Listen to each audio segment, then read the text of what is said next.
more money in the future without extending yourself, right? So you want that debt. You want that debt in the form of credit, but you never want to go beyond 30% of your total credit availability, all right? Because if you stay underneath that 30%, so at $1,000, you never go over $300, and you pay that minimum off, the bank's gonna look at you and say, man, this person has access to $1,000, but they have enough financial wherewithal to stay under 30%, never get to that $1,000 limit, and pay on time. You've created yourself a history of payment. So if you have a history of good payment, they're more willing to increase the money they're going to lend you. And that's what you want. You never want 30% usage of your credit. That makes sense in that regard? So when you start thinking big scale, you start saying, okay, where do I want to find myself? And the truth of the matter is, for a person with a consistent income, in my estimation, your goal is to have a credit card between $15,000 and $20,000. Just one. So the reason I say $15,000 and $20,000 is because there's nothing in your life that a life event that could happen that is going to cost more than $5,000. Usually, if your engine on your car blows up, $4,000. If someone in Belize passes away, you got to get home tomorrow, $3,000, $4,000. But either way, you're never close to that 30% reach on your credit. So that's why you want that. You want to have a good credit score so that every 3 months you contact your lender and increase your credit score, your credit limit. You're constantly trying to increase that credit limit to give yourself a 30. If you have 30% on 100,000, now you're $30,000. If you have 30% on, you get what I'm saying? So for those of us that are comfortable doing cash purchases only, you're limiting your purchasing power. You're limiting your purchasing power. So we definitely want purchasing power. We can't get it up, but you could use it as your point. So any questions about that part of it, and then I can go into how we start this thing. So how much liquid should you have in reserve? Great question. That's a little further down the line, but it's all about what you're trying to do. All right. So I could break down this whole this presentation. This presentation, particularly today, is going to be about credit scores and credit repair, where you're talking more or less is financial management, which is different. You know what I'm saying? So to answer your question, it bears in mind what you're trying to do. If you're trying to have liquid cash for availability, then the more money you have in the bank, the better for you for movement. But the reality is this: if you're trying to be in business or try to move big scale, money's not the driver. Money's not the mover. Assets are. You know what I mean? So you're better formed in having your money not in a bank but in assets. Because when you go to the bank and you're trying to move real money now, they don't care what you got in the bank. They care what you're worth. So you go there with not a balance sheet, but a statement of your assets. And then that determines how much they're willing to give you. You know what I mean? So in my estimation, wealth comes from property, life insurance, and stocks. Liquid is the last of the drivers because that's the easiest to go. You know, it's the easiest to go. So any other question? That's a good question. All right, so let's get into this thing. And one more thing too is fear, I swear to goodness, is the root of all evils, because fear gives you one or two responses. Either you're gonna run or you're gonna freeze. You know what I'm saying? Because fight or flight, more or less, right? Fight or so fight is either you want to protect yourself or you want to take care of the thing that's threatening you. When it comes to financing, most people want to freeze.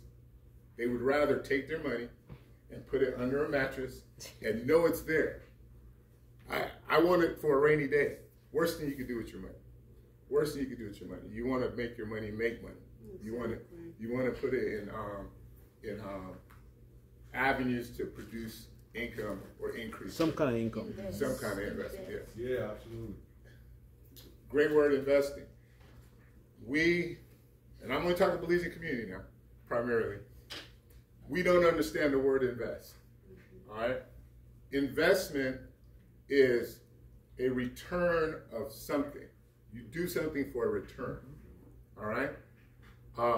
Most things that we do are liabilities. We're spending money, but it's not providing us a return. When you buy a house, your house is a liability to a bill's equity, and you can't touch that equity until you sell it. So it's unrealized equity, it's unrealized gain until you sell it. So your house is a liability the whole way through, but it's a good liability. It's a good debt. It's a good equity. You know what I'm saying? So that's why we have to understand. What's a liability unless you own it outright? A liability is a debt. You know what I'm saying? If you own it outright, it's an asset now. If you own it outright, now it's an asset. Right. Yeah, until you own it, it's a liability. And that's just the way that works. Yeah, so once we have a full understanding of liabilities and assets, then we can better maneuver. All right, let me get into this. My bad. I don't sound too crazy yet, right? Well, what's property, life insurance, and what was the other? Life insurance. Okay. Oh man, I love life insurance.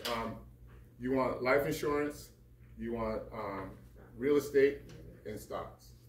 All right. So the quickest way to wealth, in my estimation, for a young person, once again, talking to the Belizean community, we're so religious that we don't like talking about things. Okay. Yes. So my daughter is 20 years old. All right, sweetie. I want you to buy me life insurance, $1 million life insurance. Okay. So she's 20 years old. She's paying for a healthy person $1 million. She's paying about $63 a month, and that's going to be 25-year life insurance or so. Okay, the average life expectancy for a black male, hello myself, is 72 years old. Right? So if she's 20 years old and I'm 45-ish, in the next 25 years, she's guaranteed $1 million. She don't want me dead. I don't want to die. But we all will die. So when I die, my daughter will be 40. She'll be younger than I am right now. If we go with the life age, if we go with the, I'm not trying to die, guys. That's believe me. God ain't trying to die.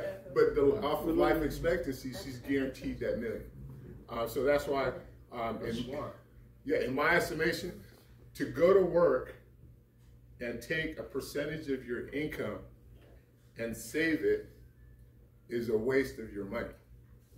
It's an absolute waste. Yep. Put that money in investment, put that money in stocks, put that money in a property, but pay for life insurance. Because if you take life insurance, if you take that same $63, multiply that times 12 months, times 25 years or 30 years, you would have paid 30 grand, maybe over that period of time, for $1 million. Any casino, I'd go give them 30 bucks, 30,000 real quick for $1 million. So in that case, you're not losing your monthly income for future savings. You've guaranteed your future savings. So that's why I say life insurance, guaranteed do that one. Yeah, you know, that's very interesting. Mm-hmm. When you talk to Belizeans as a whole, yes, the thing is that they don't like insurance on them because they think somebody want to kill them for the insurance. Yes, because we believe in OBI, all this different stuff. But then you know that the fastest, they say, I think it's Orange County and San Diego. Yes. Are the two fastest growing millionaire community from life insurance. 100% life insurance. Yeah. Yes. Yeah. So what they do, they basically buy life insurance, having the kids pay for life insurance for them. Yes. Right? And they died, the kids become millionaires. That's correct. Wow, that's brilliant. That's and that's just, you know, they they're worried about the expense. Yes. Like what expense do they have to Yes, do, but you could be saving $200 for poor people. Saving $200 a month. You'll never make $1 million. But if you pay $40 a month for life insurance for your parent, correct, that your parent has to be healthy to get a good life insurance for them. Exactly. But if you're willing to pay that $40 a month for life insurance for that parent, that's what's going to make you a millionaire, and that's what San Diego and Orange County are doing. Even if your parents not particularly healthy and they're a little older, you just got to come with the realization that you're going to pay $300 a month. But you will pay $300 a month for 55, 60-year-old. That's mean 10, 15, 20 years. You won't have $1 million. And the rationale is most people will not even think twice to go spend $600 a month on a used car for the next 10 years. Over, going out with friends. Spend that right there and then. So that's the fastest growing millionaire communities right now. That's correct. And we are being shut out. We're not shut out. We're not shut out. We're not practicing it. We're not practicing. We don't want to be participants because whether it be culturally, religiously, or just not comfortable, we don't want to talk about that. We don't want to talk about that. You said it when you said it best. With fear. Fear, 100%. That's like the biggest thing right there for us. Yeah. So once again, we get past that. But being wealthy is easy. Listen to me. Being wealthy is easy. Taking action is hard. It's that action piece. Once you get past that, because guess what? It's easier to say, I want my money under my mattress so that when I feel bad, I can go see it. Now I'm looking at it. But it's another thing to say, I'm going to go buy that house. That's the mortgage. And I'm just going to wait for that equity. Because you can't touch that equity until you're ready to sell that house again. But now you got $400,000 in your hand instead of that $10,000 under the mattress. Absolutely. Easy. Man. All right. So let me try to stay on topic here. So the agenda is going to be the impact of credit, building credit, credit scores and credit reports, the cost of credit, recovering from debt, and the resources that we could all use to get all this information and or do a fact check on some of the things I'm talking about, right? All right, so my first slide, if we had it up here, it says, what are the best and worst things that could happen? Well, that topic is what? For this one, this is just more or less, what is the best thing or worst thing that could happen if you have credit or don't have credit? The worst thing, the wise thing is to use your credit. The worst thing is to not have credit, right? Because once again, we talked about the U.S. The U.S. is a capitalistic country. We thrive on money. We're not a social country. All right. Social means you're a garbage person. You're a doctor, you get the same pay. We don't do that. If you went to school to be a doctor, you should get doctor's pay. If you didn't go to school, but you have a skill, you're vocational, then you're going to get vocational pay, which doesn't match. Detected at your doorbell. That's like Cuba, where everybody. Yes, that's Cuba, 100% Cuba. Now, in theory, social governments and social systems are good for the masses because no one is hungry. Everyone gets the same. But it's unfair. It's unfair that I go to school for 10 years and you went to school for 2 weeks and we get the same pay. That's just not fair. Roland went like that. He's been in every school in America. Situation like that, in a situation like that, you didn't pay for your education. In what terms? In Cuba. Yeah, in Cuba they tell you you're going to be a doctor. You're going to be a coverage man. And they cover that. They cover that. Everybody gets so. Yeah, but that's not America.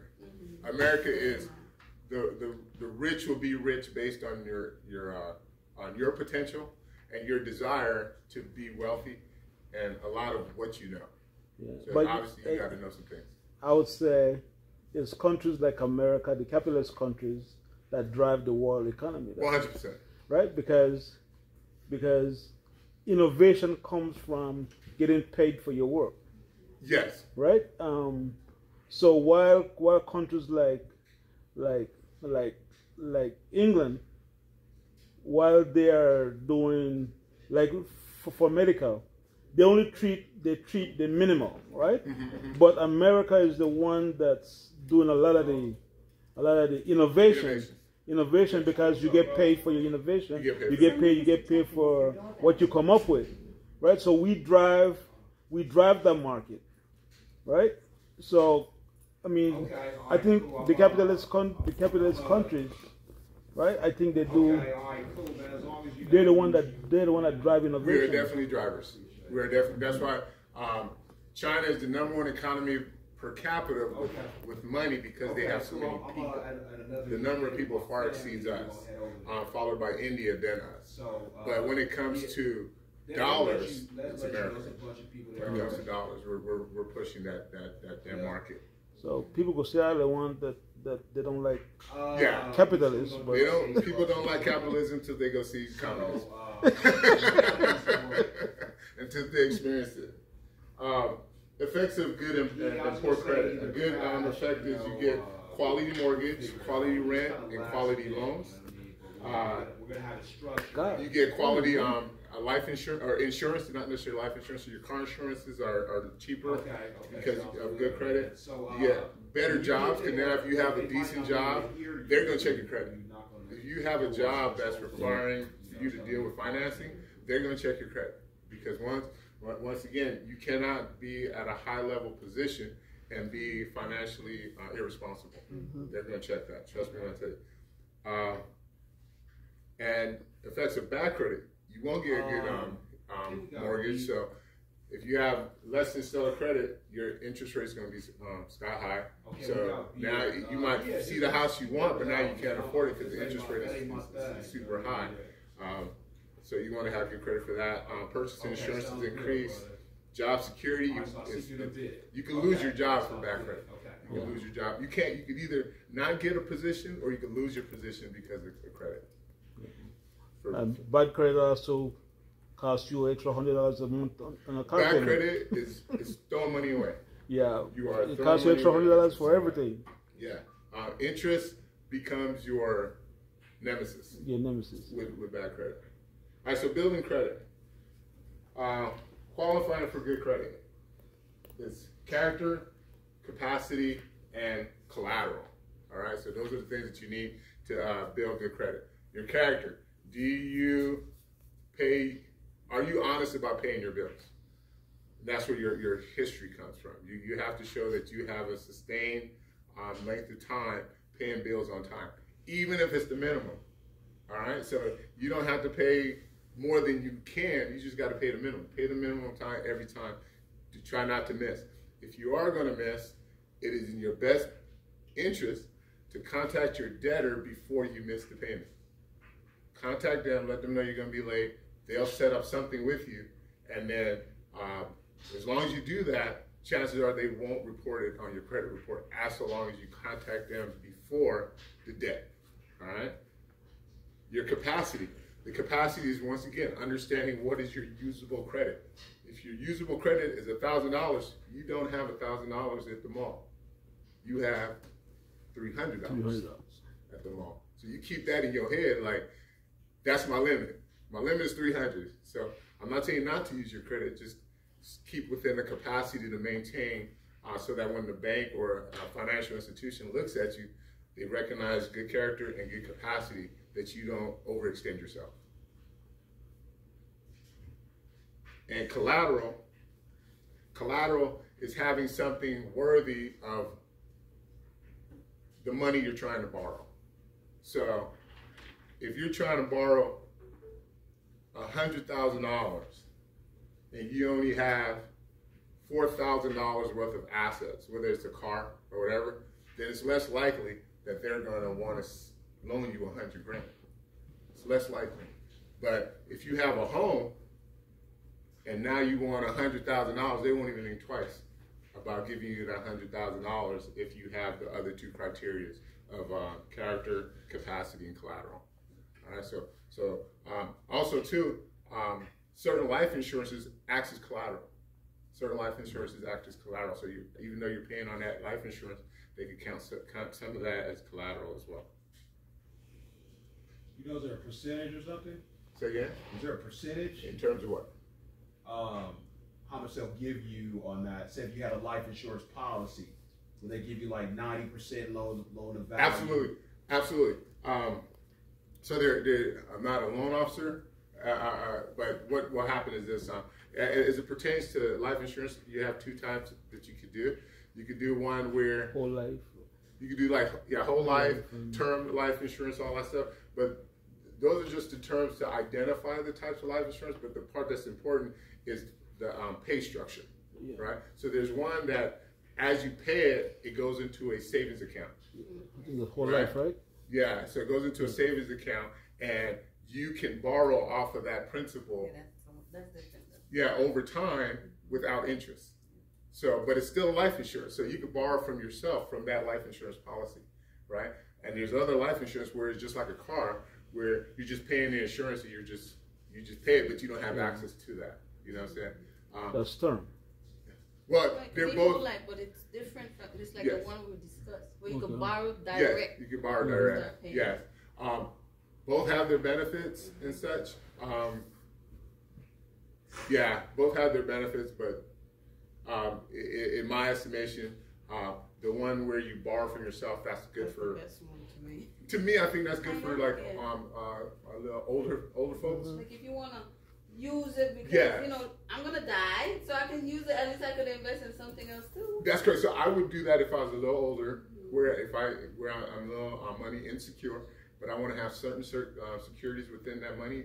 Then I'll do that just so that I'll pay for the life insurance. I have access to it, to life insurance, and I still have access to that money. I'll do it that way. But at the same time, if I was younger, I wouldn't do that because I could use that same amount in an investment. I would put that money in property. You know, because property will give you the biggest return they might not be able to hear you, than anything else. So property and stocks really, you know what I mean? So.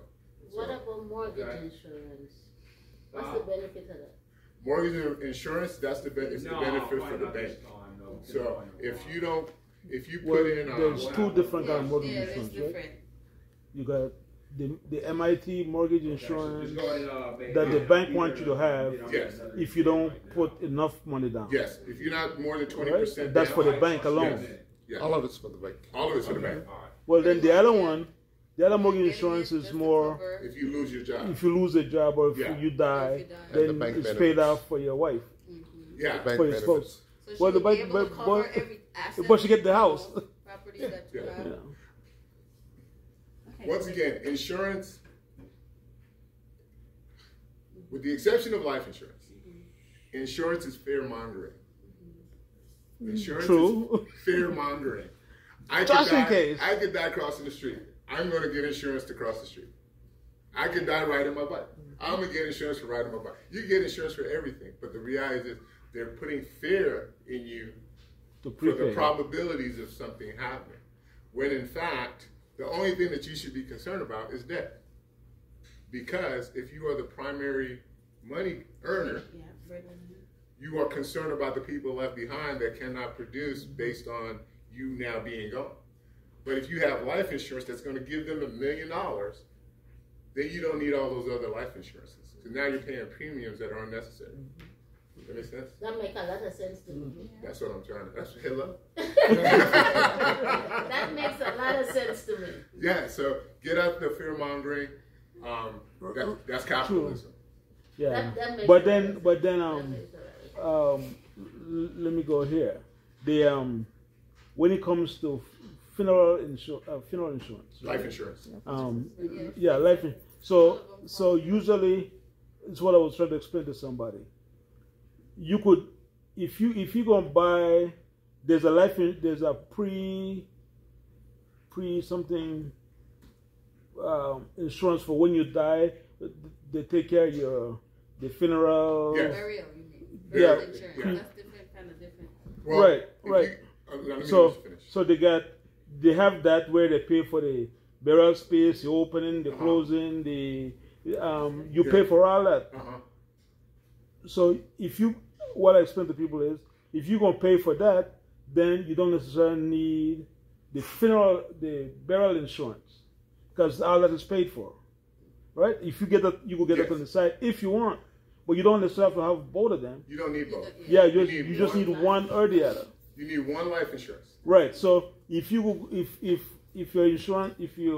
funeral expense gonna cost you $8,000-9,000, you will get a $10,000 insurance that pays all your funeral expense, but you don't need to pay for the open.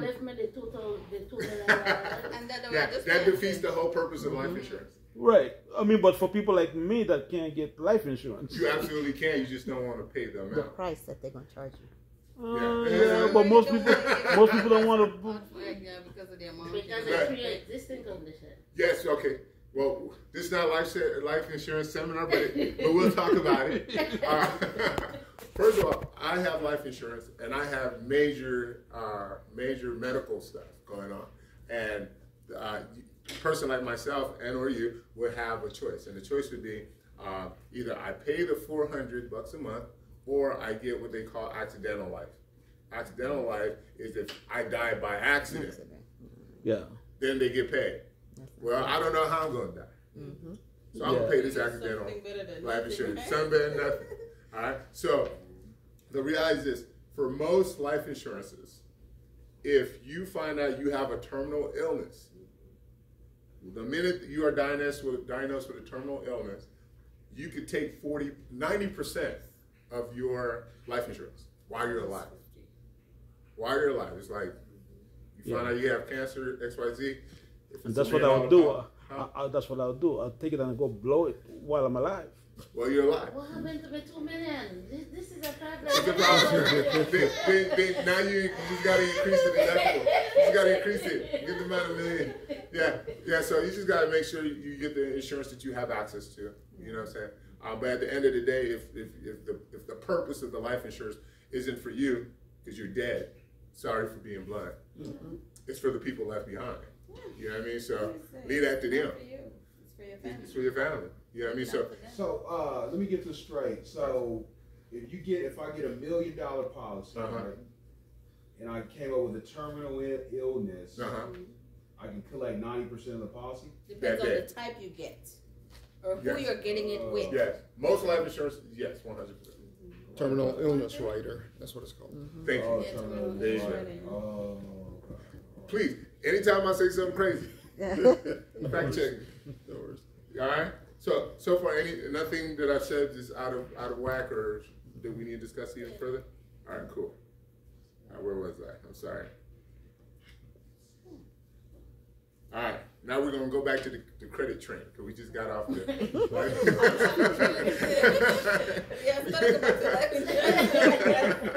You got off life insurance. So I'm going to try to bring us back to credit. Back to credit. So credit scores and credit reports, right? What a lot of people don't know is everyone's heard of Fico Score, correct? Yeah. All right. So Fico Score, there's actually 5 different Fico scores. Everybody only hears about one. Well, guess what? It depends what you're applying for is the one that they use. So there's a FICO 2, FICO 3, FICO 5, FICO 8. What they use for buying a house? I believe it's FICO 8. I want to say FICO 8. Man, because they bring up shit, you go like, God damn, where you find that at? Yeah, so they're not going to use FICO 4, which is for, because the different FICO scores are for automobile. Yeah, which one is for auto? Well, I don't want to misspeak, but they are definitely 4, 2, 5, and 8. All right, so you can look that up on Google. But if you're applying for a car, they're not going to look at your FICO 8. They're going to look at the FICO score that's associated with cars. If you're looking for a credit card, they're going to look at your FICO score for a credit card. If you're looking for a store card, they're going to look at the FICO score specific for that. All right, just so understand that it's not one FICO score for all credit. It's specific to the thing that you're trying to do. All right. So somebody told me that FICO score is an average of your 3 credit score. Yes, we're gonna go there, but I'll talk to you since you brought it up. Okay. So all the institutions, banking institutions, retail stores, they use Experian, TransUnion, and Equifax. All right. So they will give you 3 different scores. Each agency will give you a score. Let's just say 100, 110, 120. The way a bank will look at that is they will take your highest score, throw that away. Take your lowest score, throw that away. They'll give you the middle score. It don't matter who gave you that middle score. Whoever gives you the middle score from all 3 agencies, that's your score for that particular FICO. For that particular FICO 4, 3, 2, or 5, depending on what it is that you're applying for. That make sense? Yeah. All right. So let me just say this. Talk to me. I applied for something from Navy Federal. Okay. But with Navy Federal, there's a credit score check. And I was wondering why they didn't use their credit score check for the credit that they approved. Because they have that thing at the bottom where you go and check. Yeah. Because so I'm like, but this is not even the one that they use. So they use Advantage, right? They use a thing called Advantage. I think so. Okay. Banks don't care about that. Lending institutions don't care about that. Once again, Navy Federal is a credit union. So credit unions are individual institutions that could take the law and make it more stringent for themselves, right? But in most cases, in the majority of cases, everyone's using FICO Score. A lot of banks want to use an Advantage score, which is a play off of the FICO Score. More times than not, Advantage scores give you a better score than the FICO. And the FICO is more stringent, but they're trying to give you this money because they make money off your interest. So never mind this FICO, we'll give you this Advantage. And then this Advantage tells you qualify, and you say, okay, since I qualify for that, you can give me a higher loan. I want a house I can't afford. You get what I'm saying? So that's the whole. That's the The plan. main thing is for you to get that money so I can get my money. That part. So they're trying to make it easier for you to get it. FICO Score is where you want to go. So there's websites. My FICO is one. There's another one. I have it on here where you can actually get your FICO Score once a year for free for all 3 agencies. And I can talk about that here. But when it comes to your FICO Score, there are 5 components of your score. First one is your credit utilization. Do not use more than 30% of your credit, period. Yeah.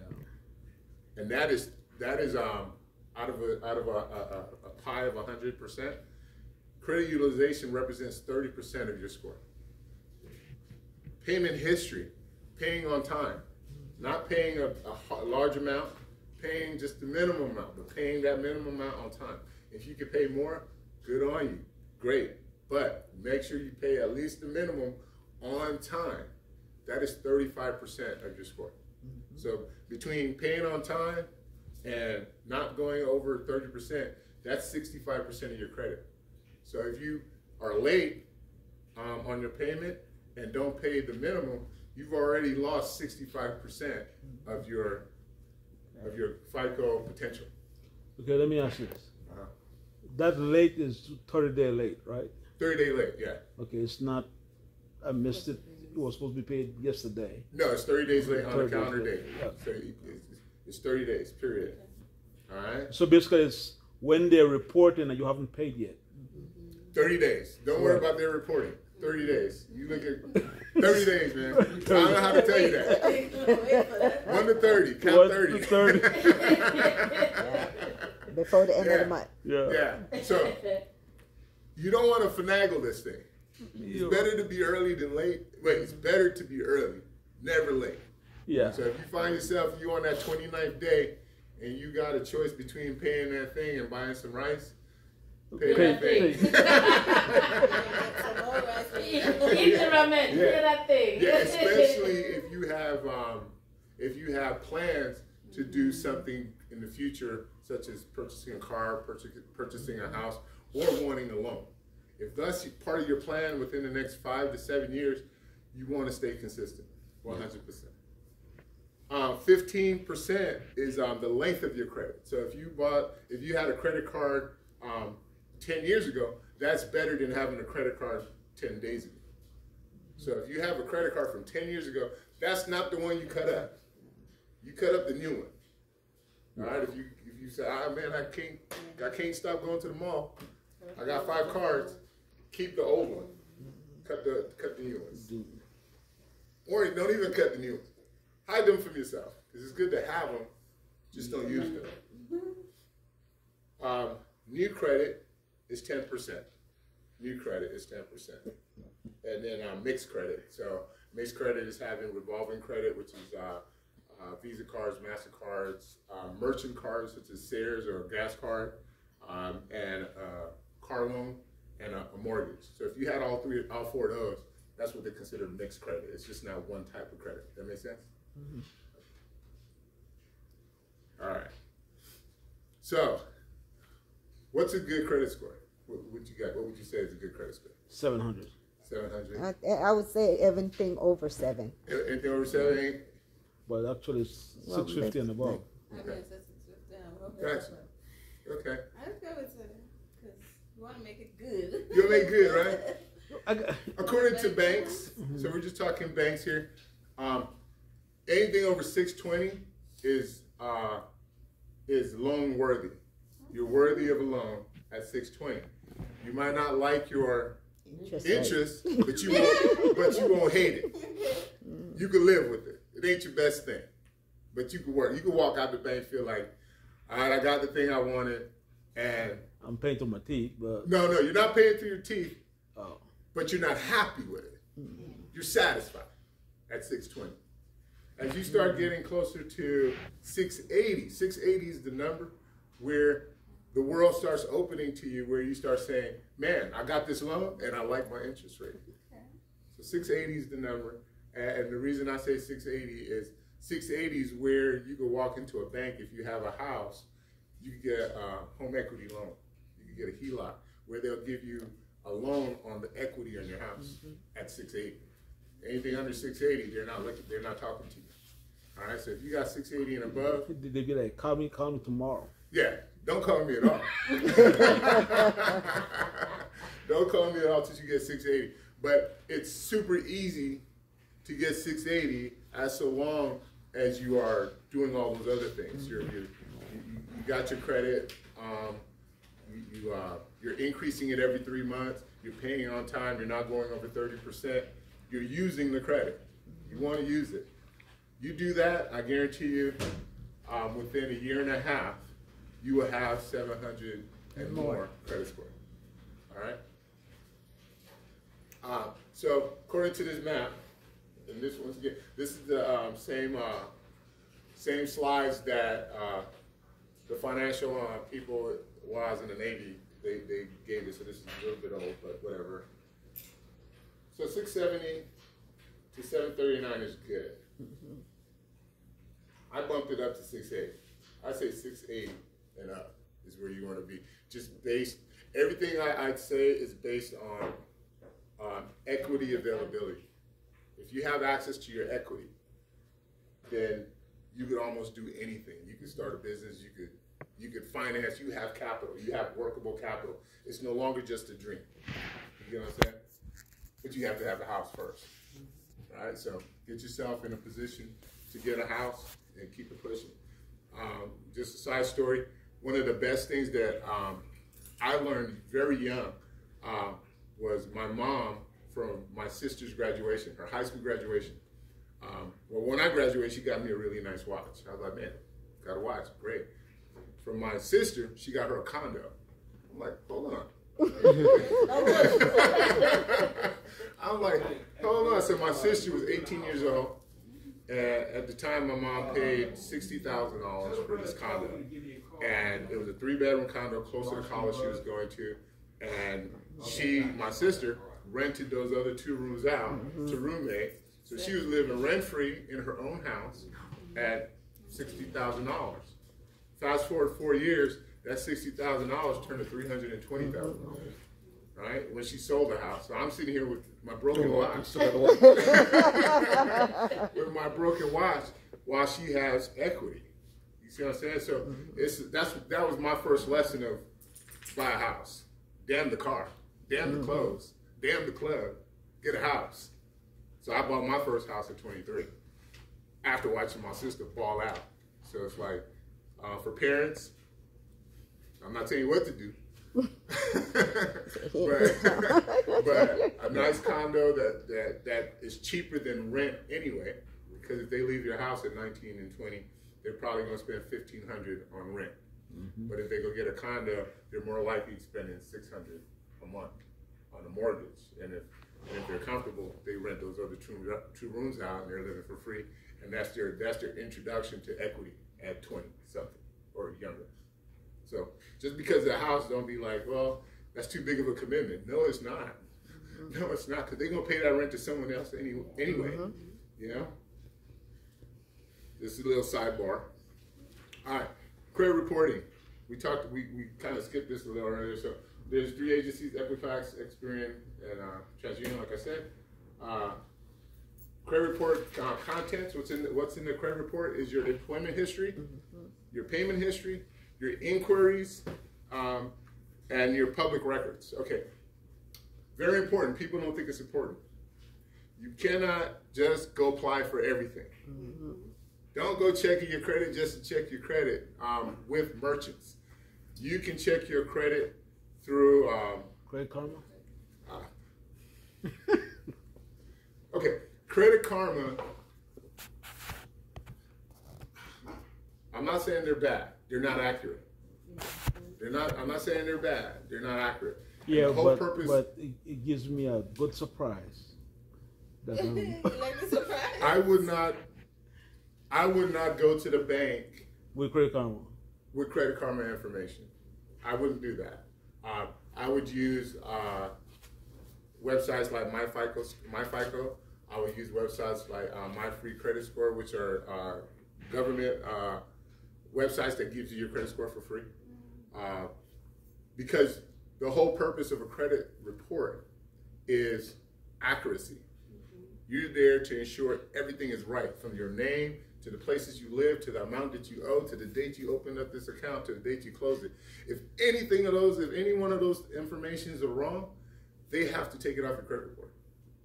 So if you go to Credit Karma, which is not accurate, then you're walking in to war with bad information. That makes sense? So a creditor has 30 days to fix your problem. If they can't fix your problem in 30 days, they have to remove it from your credit report. Have to, it's the law. So that's why accuracy is key. All right? So that's why also you always want to know where you stand with your credit report. You always want to review it, so that if you know you owe $9,000 on this debt, but your credit report says you owe $9,002, they're wrong. They're wrong. Hey, listen, man. You report them, you dispute it, and the thing is, you only dispute the agency that has it wrong. Because not all agencies are going to report the same thing. I need you to all right, so that's why you have to have all 3 reports. You review them, and they should be the same. They should be the same, or they should be accurate to what you believe to be true. And if it's not, that's when you dispute it. But you only dispute the one that is wrong. So let's say Equifax has it right, Experian has it right, but TransUnion has it wrong. You only dispute TransUnion. If they all have it wrong, you dispute all 3 of them. Does that make sense? And you're only disputing the thing that's wrong. You're not disputing your whole credit report. All right. So the website that gives you the annual report is www.annualcreditreport.com. They'll give you a free credit report every year for free, and it'll be the accurate one. That's the one that everyone. What's the name again? www.annualcreditreport.com.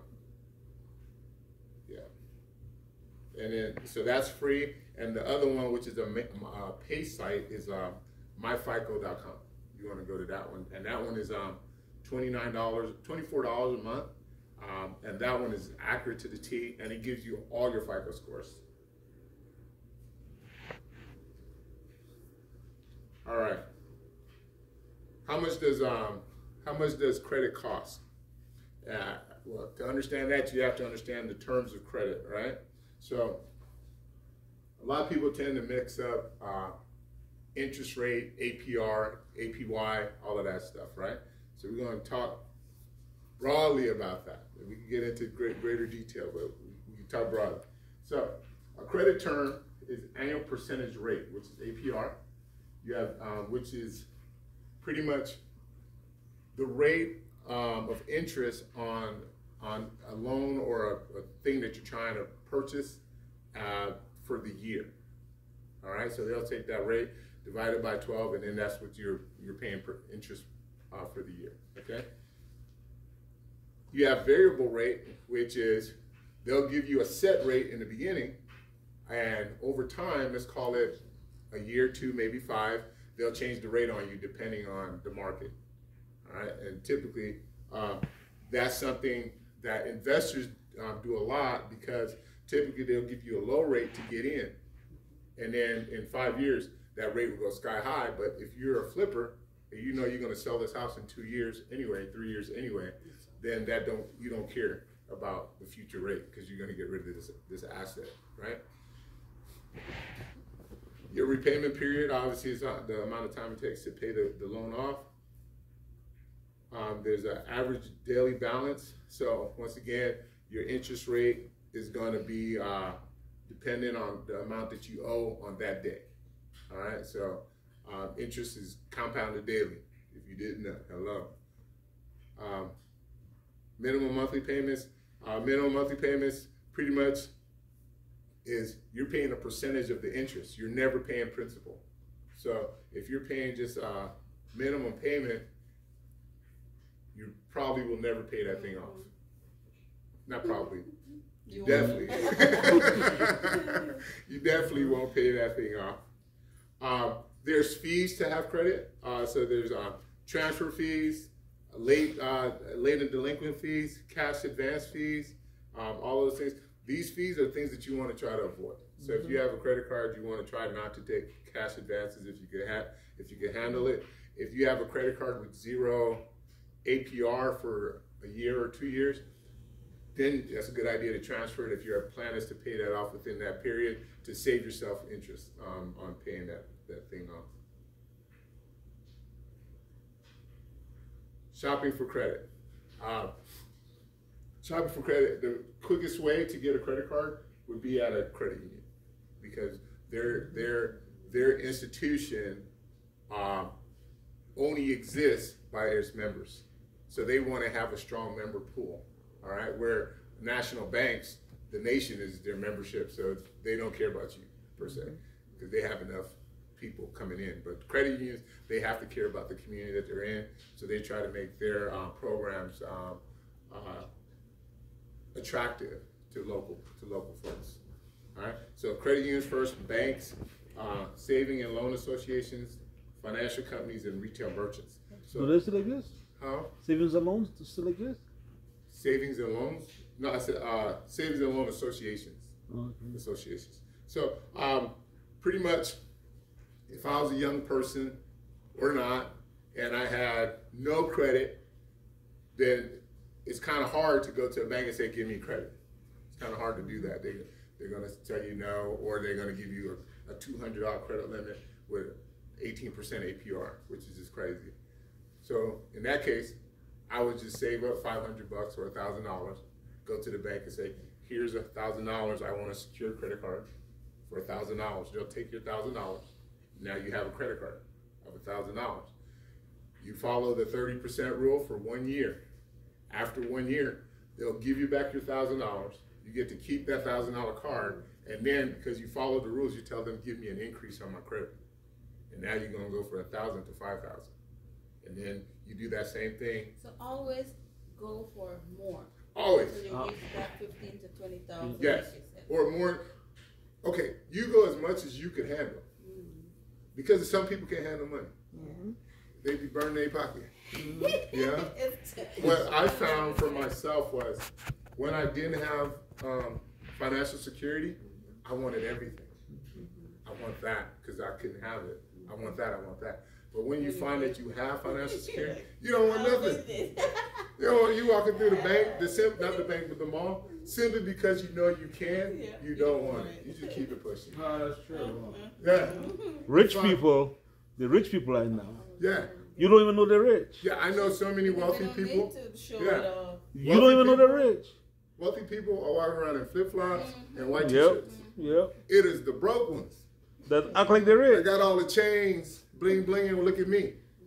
My boss in Lancaster, that owned our company, and a couple of apartment complexes. You'll find him on a Saturday at Marshall's going to the shoes. I'm pretty sure that's. It's just like that picture that came out a couple of years ago with Bill Gates and the Facebook dude riding in a $400 T-shirt, jeans, right? But if you're a billionaire, you're gonna wear a $400 T-shirt, but you're not gonna be wearing Gucci. Yeah, you're not Gucci down. You're not chain. You know what I'm saying, right? None of that. Crazy, man. Black people, their mentality, man. That's the thing. And see, black people's mentality seems to rub off on the other minority groups. You know what I mean? Well, we're trendsetters. Black people are trendsetters, but at the same time, we are. I don't want to call us victims, but I'll use the word. We're victims of mental warfare. We are taught to hate ourselves. We're taught to believe that we don't deserve good things and we don't have nothing. Therefore, we want everything.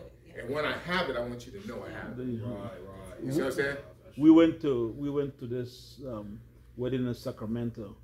The house that we had the wedding at, the whole wedding party fit in the garage.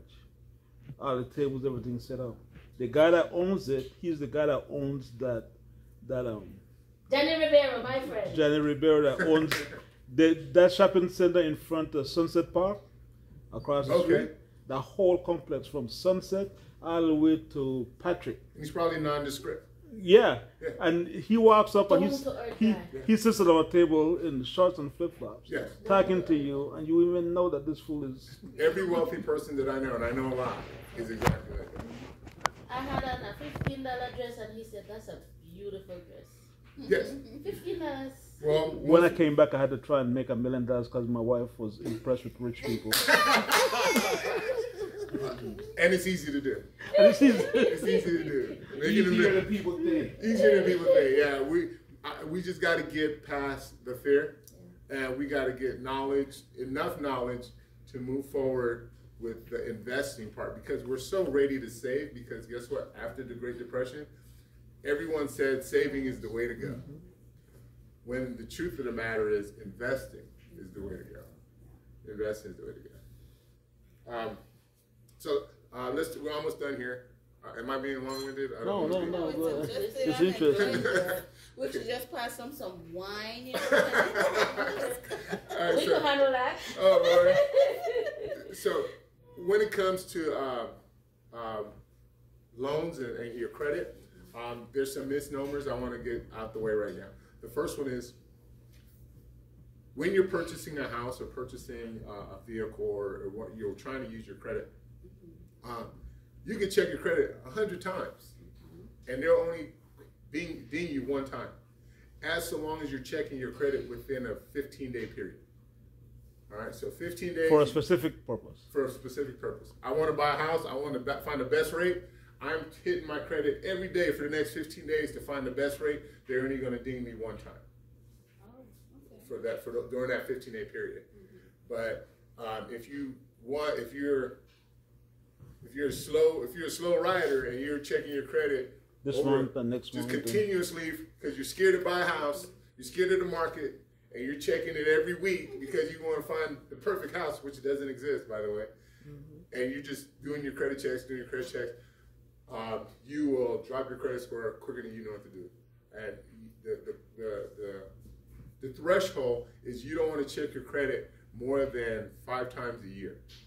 More than 5 times a year. All right. Now, that 5 times represents the number of inquiries, but that doesn't necessarily represent the number of times based on the thing you're looking for. If I'm looking for a house during that 2-week period, I can check my credit 200 times. They're only going to check it once. They're only going to ding me once for that year. All right. So don't do a bunch of inquiries on your credit if you could help it. Was that the door? No. But you could check your credit on on websites like my Fico and the website I just said. You can check that 100 times all you want to, but you cannot have a third party do it. A third party can't do it, but you can do it all day. So if you find that you want to go buy a car or buy a loan or something, or get a loan, you could walk up to a bank, or not necessarily a bank, but to the car dealership and say, this is my credit score. Don't check it. This is my credit score. What would be my loan based on this credit score? You don't check it. All right, and then that's how you can negotiate your terms and your rates based on what you're bringing to the table. And since you're using accurate information, when they do check it and you're ready for that to happen, nothing will change.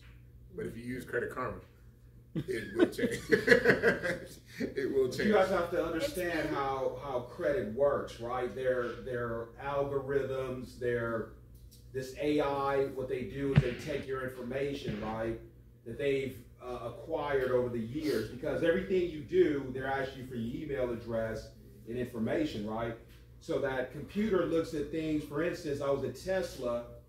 I wanted to buy a Tesla. It's $145,000, right?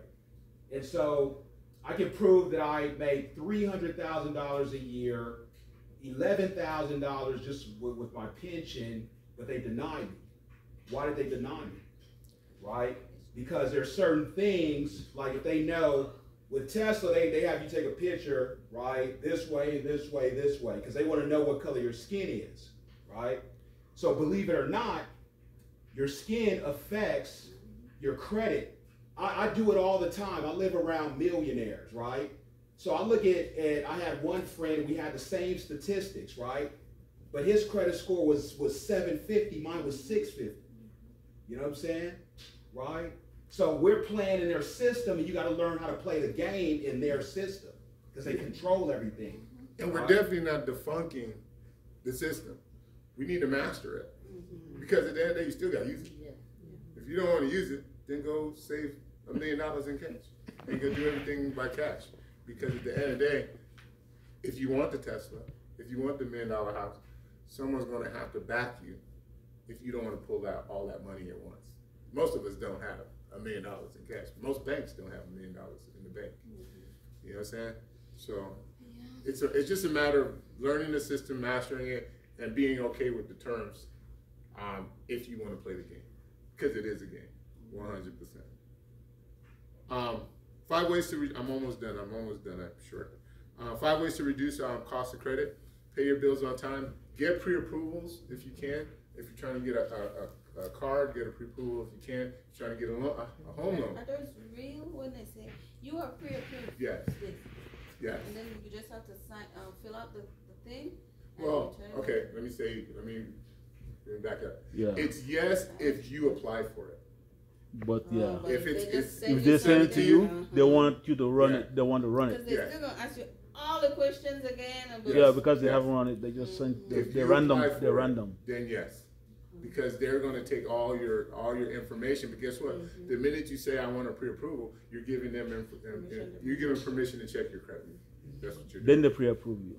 Yes. So when you walk into buying a house, you go pre-approve with the money already designated for you. Yes, most. But if you get a letter that says you are pre-approved for a credit card, it's not pre-approved. Yeah, most real estate agents won't even talk to you without a pre-approval letter because you're just potentially wasting your time.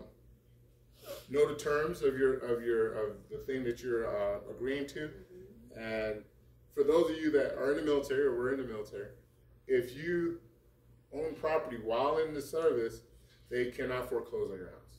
So for those of you that got children that are in the service, they could be a year late, 2 years late. They can't foreclose on you. It's called the SCRA, the Service Member Civil Relief Act, to where if a service person is behind on their mortgage, no bank is allowed to take their house. What the SCRA stand for? Service Member Civil Relief Act. Yeah.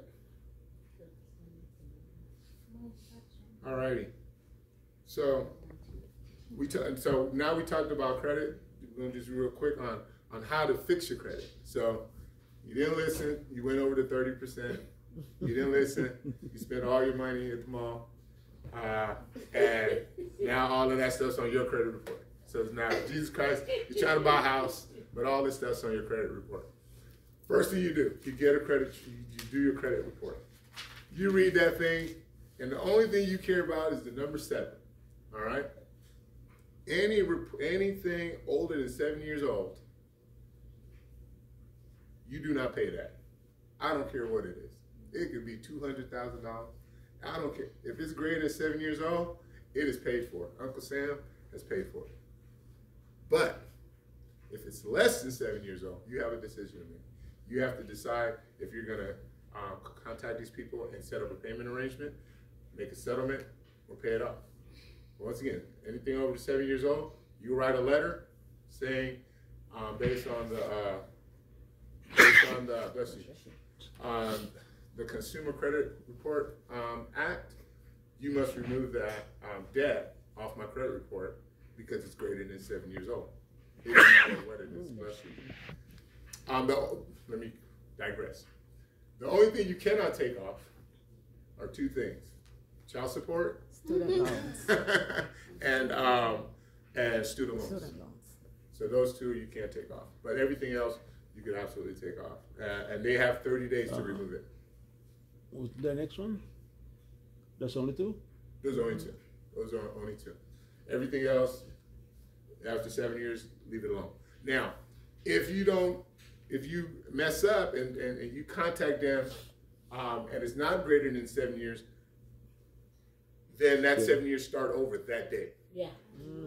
Yeah. So you got a decision to make. All right. So just know that part. So that's the reason you didn't they drop that 7 to 5? 7 years, bro. But unless I'm wrong, what I know is 7. I would stick with 7. But okay, I thought it was 7 for a minute. Then I think they dropped it to 5. A private student loan, and the day I contacted them, they said account opened on the day I contacted them. Yes, you don't want, unless you're ready to take action on that debt. Yep. You leave it alone. Yeah. Good. Then that day that you contact them, they update all the information. Yes, that day. And start new day. 7 years start again. Yeah. So the only reason, always current. So you only contact them for 2 reasons. Either you're forcing them to remove it, or you've decided to pay. That's it. You're not there to, well, it's kind of maybe mine. What can we, let's work something out. No. You've either decided to pay for it, or you're just telling them to remove it. Those are the only 2 ways. Otherwise, they're going to restart their clock on you.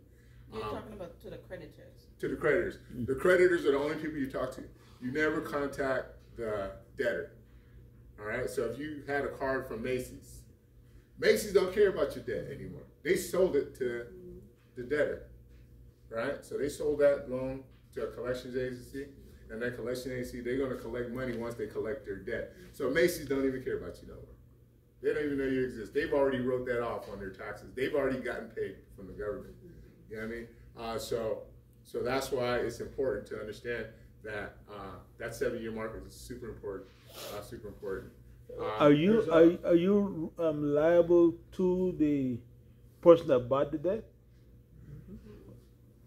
We're talking legalities now, so you are. Yeah.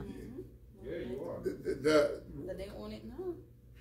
They own the debt.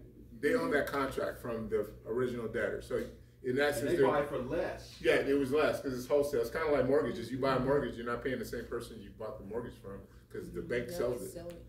Yeah. right. You know what I mean? So it's similar. It's the same thing. It's the same thing. But then the person that bought that debt from Macy's, right? When they can't collect from you after a year or 2, they sell it again. Now for 15 cents on the dollar. Yes, but that's has nothing to do with you. Your terms haven't changed. In the court of law, your consideration, which is a contract, hasn't changed. You still owe that money. So who do you pay to then? To whoever owns your debt. So you still have to pay that $50. Yes, Macy's owned it. For 15. Macy's owned it for, let's call it $50 worth of debt. Macy's owned it for $50. They can't get a hold of you, so they sold it for this debtor for $30. This debtor still wants $50, but they just bought it for $30. So when he pays his $50, they get a $20 profit markup profit. That's how that works. And when they can't reach him, they said, I'm going to sell you his debt because I can't reach this guy. We'll sell it for 10 cents or $10. But you still want his $50. So you're going to call him all day like crazy. So he said, and they're the hardest callers. Yeah, and I'm tired of you calling me, here's your $50. Well, you just made $40 profit from an original debtor. But your consideration hasn't changed. The amount you owed is the same. That makes sense, unless you make a settlement, and she says, well, you owe $50, but we'll take 20. Because they don't know about, sometimes they you can change the terms. Now, okay, so that clock started from Macy's, right? The clock starts from Macy's.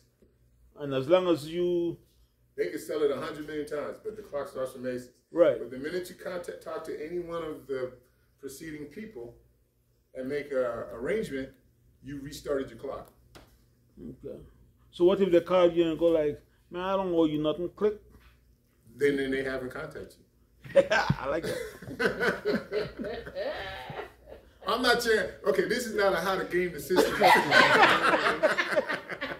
Sounds good to me. This is not that seminar. That's what this is. But yes. Well, there's another hack on.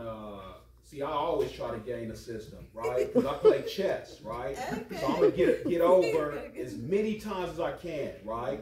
I'm going for free. I ain't gotta pay for this. You know what I'm saying? Because I know the rules, and you went outside the lines. Right now, with school loans, if you're disabled, if a doctor labels you disabled, you can they will forgive your school loans. Exactly. They did that to me. I had $80,000 in school loans, and they expunged it. So I would have to break my foot? No, you have to have a missing foot. No, you'd have to have a permanent. Oh, babe, don't worry, we can work it out. I don't mind it. Oh, man. It's permanent disability. I mean, if you get hurt and you get a doctor to say you're disabled, then they forgive your loan. That's correct. That's correct. And diabetes is not disabled, right? But wouldn't you have had to make so many payments for that to be? Or? Not when you're disabled. Not when you're disabled, because that was out of your control. Yeah. So we talked about the 7 years. The next piece would be when you do decide to contact the lender, not the lender, the creditor or whatever. You have to specifically in your letter say, remove this debt from my report. You have to specifically put that. So you're going to write a letter and say, this is the thing that's on my credit report that is in error, whether it be your name, the amount, whatever the heck it is. I am requesting for you to remove this from my credit report based on inaccuracy. You don't have to tell them what the inaccuracy is. It's their job to figure it out. It's their job to find it. All right? So they have 30 days from the time that you've let them know about that to fix it or remove it. And that's how that works. And that's all you have to do. So all these people that you're paying money to fix your credit report, that's literally what they're doing. They're literally just contacting the creditor, telling them to remove something. I always wondered what they do. That's exactly what they're doing. And by law, they have to remove it. So what happens, what tends to happen, what was happening during the housing boom was people with bad credit would contact the credit report and they'll say, everything's wrong. This is wrong. And then the creditors have to take it off the report. So now that they've taken it off the report, you go run a credit report and they'll show great credit. Then they'll take that credit report to the bank and say, I want a house. Because it's gone during that 30-day period. No one can see it. So now you look like a great qualified person. Right? And then that's how you get the loan. And then after that 30 days, when it's checked, they come back. They come back. You already had the house. But that's why now they fixed it. When you buy a house, they run an initial. Yes. And then they run one 45 days later. They do that because of housing. I wondered about that because I wondered why are we going through this again? For that reason. Okay. Because you could hide your bad credit in that 30-day period. Oh. Because by law they have to remove it. It has to be gone. he had to remove that while it's being checked. That's correct. So while it's been verified. after it has been checked that time, 30 days has passed. Yes. And it was false, and they put it back there. Is there any repercussions for that? No, your credit score just go back down. Yeah. Oh, okay. Or you could just submit another dispute. Another 30 days. But once again, I'm speaking under the premise that the debt is either real and you're trying to fix it. Okay. That's the premise. Yeah. But that's it. But that, hey, don't put me on Facebook and tell me about Elroy's hack. No. No. But any questions about fixing credit in that regard? All right, so fixing credit is super easy. You could go online and you just put But don't do it through Credit Karma. No. Because No. Go find you a real credit report. So let me talk about disputing real quick. Go directly to the company. No. You go directly to the credit reporting agencies. So you go to Equifax, TransUnion, or Experian, because they're the ones that are publishing your credit report. Okay. They're getting information from the debtors, right? So the debtors are telling them your status. Yeah. So it's their report, not the debtor's report. Okay, So thank you, bro. you're trying to fix Experian's stuff. So Experian is going to tell the debtor, hey, this client says your information is wrong. You guys got 30 days to fix it. If you don't fix it, we're changing their credit report. So that way it simplifies the whole reporting. All right, family. Hey, take care of it, Yeah, I man. gotta ride, man. Yes. Y'all tripping, man. All right. Ace, come here. What's a good dog? Well, that concludes my credit report seminar. So,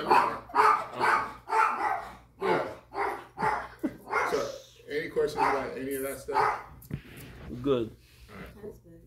Cool. I appreciate your time. I was trying to make it short, but we kept branching out. No, that's fine. That's fine. $2 million. And I want my 2 million. Hello. Okay.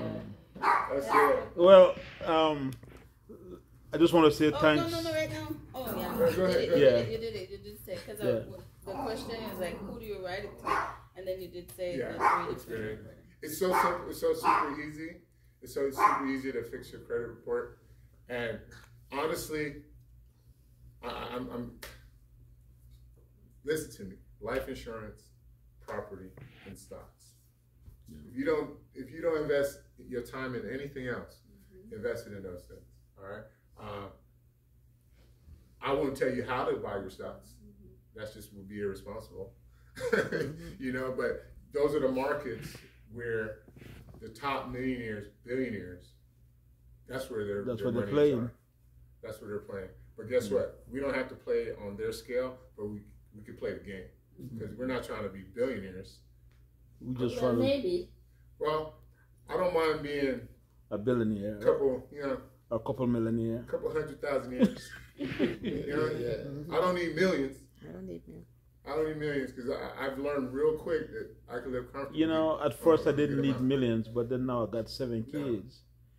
So I think if you could get away with $100,000 after taxes in a retirement scenario and have $300,000 in the bank, you're living comfortable. Repeat that. Except if your kids eat a lot. Well, this is the deal. When it comes to, I have my oldest is 23. And I teach her and them that their lives begin at 18. I will give you everything, but you are on your own for your own survival at 18. So here are the rules of the game. Yeah, 100%. Here are the rules of the game. Because guess what? Unless you want me at your house and you taking care of me, I need to make sure that I take care of you so that when you're gone, you don't have to take care of me. You know what I mean? Whatever I leave behind is going to be for you anyway. You know what I mean? So it's kind of like, I need to know that you're good. So this is how we're going to make you good. We're going to make sure you know your credit. We're going to get you prepared to purchase a house if you want one. We're going to get you education. You know what I mean? A degree isn't prepare you for the world. Yeah, a degree is not necessary to be wealthy at all. But it is necessary if you want to be part of conversations around people that you want to listen to you. You know what I mean? Because when you start talking nonsense, it takes 3 minutes to realize this person doesn't know what they're talking about. You know what I mean? So that's where the education piece comes in to put you in a circle of people of like minds. Yeah. What age did you join the military? What was the purpose of you joining the military? Well, I was on a basketball scholarship at Cal State Monterey Bay, and I was kind of a smart guy, so I'm over here playing ball. And then I go to my first class, and the teacher said, or the professor said, "Are you on the basketball team?" I said, "Yep." She said, "Don't come back." I'm like, what? She said, "If you're on the basketball team, this is your grade." It was an 8. She said, "If you're on the team, this is your grade, but if you come back, I'm going to have to give you the grade you earned." Well, I'm 19 or 18. I ain't coming to class because I already got an 8 on the first day. And that was cool for about 2 weeks. And after 2 weeks, I'm like, man, I'm in school. I don't got to go to class. I'm just playing ball. Mom didn't raise me like this. I want to learn something. So I go to my coach and I tell coach, "Hey, coach, I want to go to class." And he said, "Absolutely not." I was like, "What?" I was like, "I didn't come here to just play ball." So I said, "I'm leaving." So I went back to LA so I could go to, I was going to go to Cal State Northridge. And then I was just like, man, I'm back home. I don't want to be back home. I'm out. So I joined the Navy for that reason. And I was like, all right, I'm from Cali. Send me to San Diego. Second biggest base. It's like, you going west. Yep. Send me to Japan. Oh, damn. Well, at least you went to Japan. I was in Japan for 10 years. Oh, wow. 10 years. And did you like Japan? I love Japan. My wife did. So I was gone for my first 8 years in the Navy. I was gone 300 days a year. Yeah. So that's why I got 3 kids from the first wife. She wasn't playing that 300 days gone. Oh, she didn't go with you?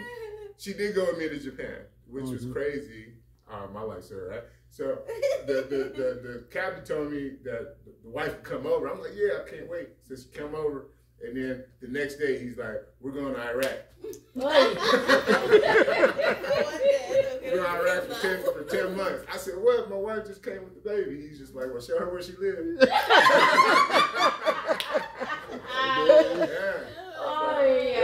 No good. Yeah, so that was her first introduction to Japan. Yeah, I could see why she don't like it. Yeah, of course. Yeah. And it's like, oh, we don't drive on that side, we drive on this side. See ya. Yeah, it's like, all right, this is the ombudsman, that's the person that helps them. Talk to her if you need anything, because she's gonna reach I'm out. Yeah, and I know she's standing to care of the baby. Yeah, so. Crying.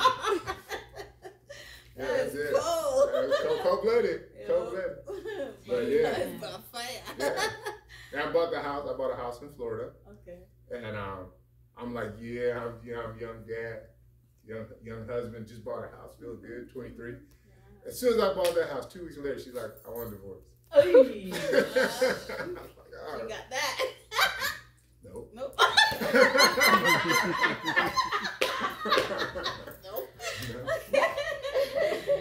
It was all good. Well, that was the beginning of my man, I got to get my ducks in a row, because now I got this baby. And it's crazy. Why do you have a self-answers defense? We have to be like that. But, if we want to continue these topics. Yes, I love it. I'm pretty well versed in stocks. I won't tell you what stocks to buy, but I can teach you how to do that. That's like the that. thing right there. Yeah. So let me just say this, so I'll close this up, right? First of all, I want to say thanks to Elroy Elroy Serano for coming out and doing this class for us today. I like to say that the people that missed it, they missed a very good class. This class was about financial literacy. It included credit reporting. It included, we touched a lot of topics that would be very interesting for you and your new teenagers, your young adults. It teaches them about financial literacy. For the next class, we're gonna figure out what the topic gonna be, and we're gonna announce it. So thanks to everyone that came out.